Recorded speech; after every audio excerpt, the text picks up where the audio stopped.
Better change them early. All right, I made it before it became really dark, but look at this, I have to ride up here and this is really slippery. I'm sliding in my shoes here. So I think, and here's not a lot of space to park. This is gonna be a challenge, but accept that. Right, I'm just exploring the house and I'm looking for the key box. I think I have to check the pictures that my friend sent me to find it. Right, to make the bike a bit lighter, I carried the kitchen department up already. I've thought about the way I'm gonna take up here. And now I just get a bit of a swing, bit of momentum and right up there. It's really slippery, but I think I can make it.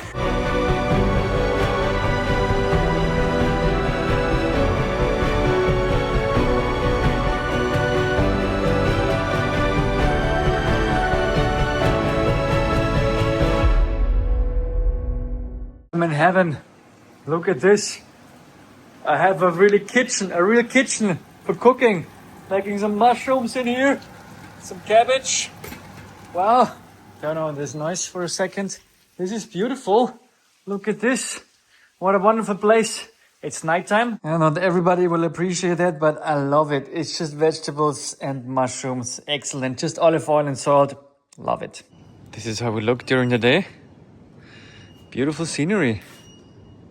Let's walk down and check out how Camille is doing. Here she is. In the dry. Woohoo! So good to be inside the house. It has been raining all day long. Imagine you're outside in the tent. Sun is out. And I expect no further rain.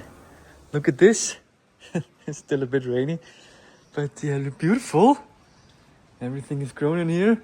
Camille is standing down there, a bit wet. Need to see that we can get her dry. Wonderful. Lemons, fresh lemons. Look at this. This is incredible. From the rainforest to the garage.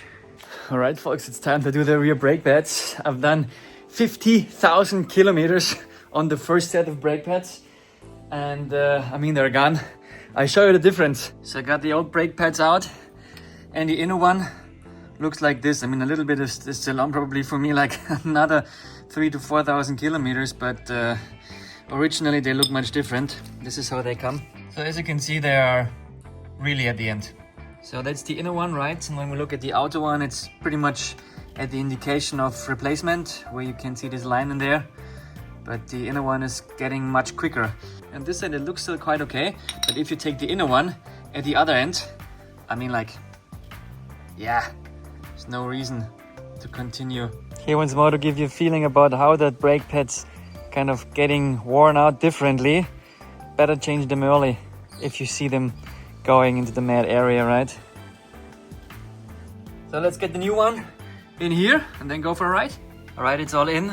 Obviously I don't have a splint or any kind of Allen key that I can use to hammer it in. So I just used the levers from the other side, just going here, and it just went through. On the other side, to get it out, I used this piece, which I also carry. I mean, like, this side now here is broken, but I don't know what this is for anyway, so. All right, folks, here we can see the front brake pads after 50,000 kilometers. They still look good. You might wonder, 50,000 kilometers and the front brake pads are almost not even half through probably. How can this be? I mean, like, this is long distance overland traveling on Australian roads. They're just straight. You don't need to do a lot of braking. And yeah, that's where we are. I think that's decent. I just realized I still carry this old front sprocket. I'm gonna leave it here now. But you can compare the old one, 23,000 kilometer. The one inside, 27 already. So the original one, OEM, was almost really at the end. And the JT I have in here looks really still pretty good. But I think, to be honest, the key is really the lubrication. The better you lubricate and the less sand you have, the better it is. And I was really lubricating the JT really well. Every 500k, when it was dry, I was lubricating it. Often after 500k, it wasn't really dry because the per night chain loop is doing a really good job, I think. Okay guys, I did the test ride and it's very crazy. I have a cracking noise. It's not the ABS. The tire in the rear can blockade, and the ABS is coming. I hear that from the front. But this cracking, and it's the rhythm of the cracking is independent of the speed I go. It only starts when I push harder. I don't know what it is. Even ChatGPT can't help me. Do you have any idea? I have no idea. It's just cracking. I checked like the small little plates that prevent the brake pad to touch the brake caliper is in. They sit.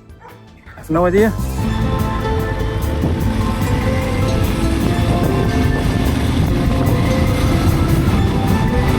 It appears the behavior of the cracking has changed a bit, so I mainly now hear it when I go very slowly, and also already with slow pressure. I have the feeling when I go faster I don't hear it anymore. I have no idea. With regards to the oil change, always something new to learn. My friend Christian here from Australia, he recommended me just go to the home department store, Bunnings here in that case, and buy a cat toilet. That's gonna be the oil change device now. Let's go. Fixed on nicely in the Moscow motorbike. Now there's some dark weather coming. I think we're gonna hit the road quickly.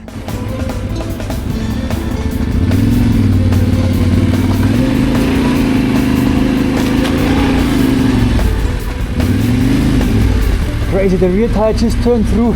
This is so crazy, so slippery. Impressive, but I'm there now. Whew. I have a new hypothesis about the cracking. I think it's the chain. The chain was very wet, 3 days raining onto it. I should have put it into the garage earlier, so it was very rusty this morning. I cleaned it, I lubricated it, and I just think the chain is not really kind of running very smoothly. I need to put some more lubrication on it, then I will check again. It's just weird, it's only when I'm braking, right? But when I'm braking, maybe the chain just throws different. And ChatGPT says like, if there's some rust left on the rolls, it can create a cracking noise. I was just a little bit frightened by these birds because I didn't see them and I was sitting on the couch and suddenly they make a noise in front of me.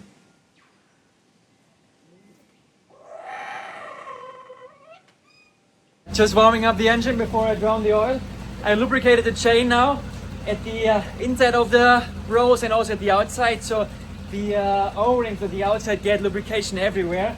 I have the feeling it runs a bit more smoother now, not that kind of slacky anymore, especially when I change the throttle and the tire moves slower or quicker. But I found a new thing. It might be that the screw that's holding the engine at the top right is loose. And it's so difficult to access and to tighten it. We had exactly this problem with the motorbike of Alvaro.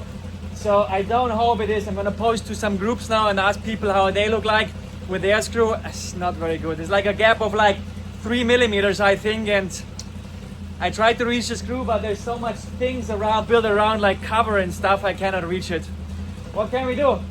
Let's do the oil change now to get her at least like smooth again. Not very tight, which is good.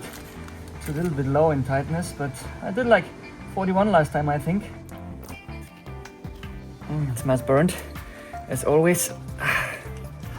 All the beautiful AMSOIL used. Why is it always so dark? Cleaning the screw. I have often problem to get this washer off. It was very tight last time already. I think it gets tighter every time. I hope I get it off today.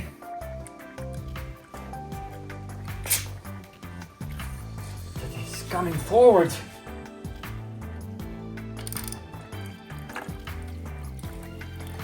This trick 17 works.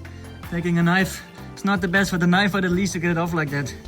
So put it on the side stand, which is very tricky because the oil pan is very small and you don't want to hit it. And just a movement the motorbike goes really from the end of the oil pan to the front, and you don't want to spoil everything, right? But I think we can tilt it a bit now and get more oil out. Yes, here we go. This looks good. The AMSOIL major rig is ready to be filled in, W1040. And as always, I'm not sponsored. New oil filter, new screw is in. Oil filter with 17 Newton meters and the screw I do with 41 Newton meters. The manual says like you should take 43, but I carry this thing here because how would I do it otherwise? Many people say like 43 is way too much, but I mean like that's what Yamaha service manual says, and so 43 should be fine, right? If you have the right washer and the right tools and you have oil inside. I think like the AMSOIL is a little bit more slippery than the OEM oil, maybe not, I have no idea, but that's why I take like 2 Newton meter less and should be fine. So far so good. This time the screw went out rather easy, so it was little bit easier. Also put a little bit of oil this time between the washer and the screw, just a little bit, so see if it's getting out more easy next time. What we're gonna do with the oil, we just put it in the bottles and then we bring them to the disposal place. Oil change done, fantastic. Christian, again, thanks for your guidance. Always good to talk to experienced motorbike overlanders and learning something new. Appreciate it.